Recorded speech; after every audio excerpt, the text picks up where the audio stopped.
Je m'appelle Lala, j'ai 17 ans, j'habite à Madagascar, la ville de Fianarantsoa.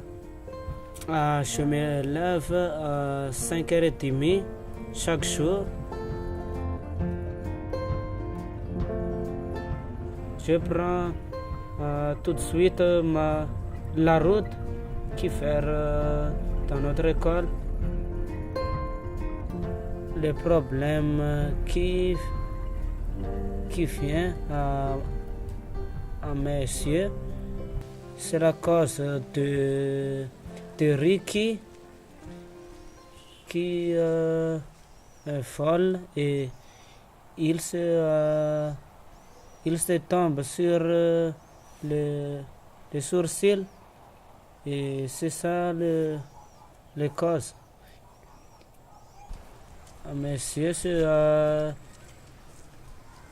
ne guérissent pas et en Fianarantsoa il y a des écoles qui prennent de l'enfant aveugle comme ça et il se étudie comme tout le monde.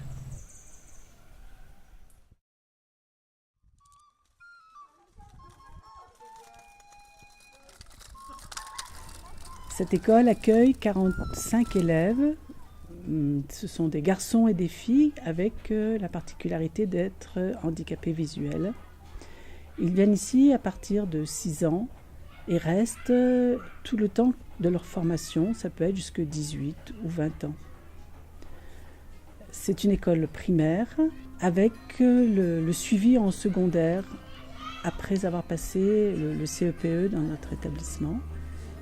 Ils vont donc au collège à l'extérieur et EFATA assure le suivi des études et de tout ce qui est la transcription des sujets et des devoirs en braille et des examens aussi.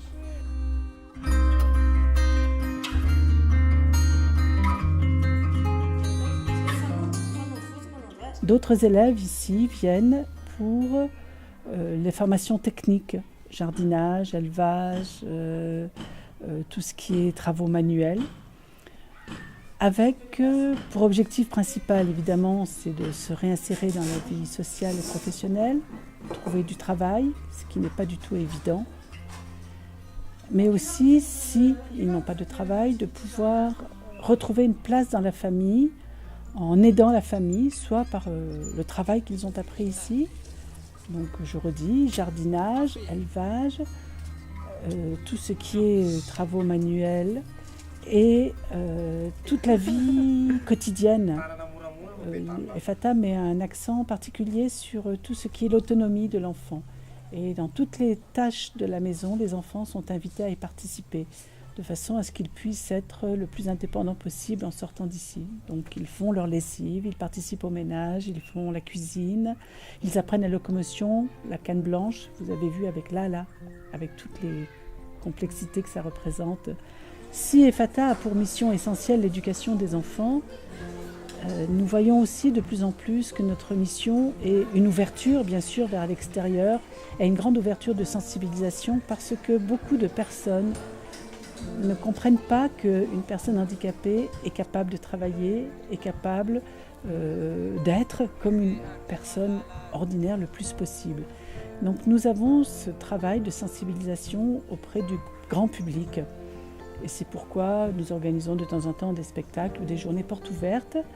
Nous accueillons beaucoup de classes aussi ou de personnes qui viennent pour découvrir les activités d'EFATA. Assurer l'avenir d'un établissement, c'est assurer sa pérennité. Et nous sommes en recherche aujourd'hui d'activités génératrices de revenus, d'où le développement du poulailler et d'autres activités que nous sommes en train de chercher pour savoir comment EFATA peut vivre par elle-même. Toujours avec l'accueil des dons, bien sûr. Ça, c'est d'abord parce que c'est une ouverture et c'est une joie pour nous. Mais nous sommes bien conscients que nous devons chercher nos propres ressources.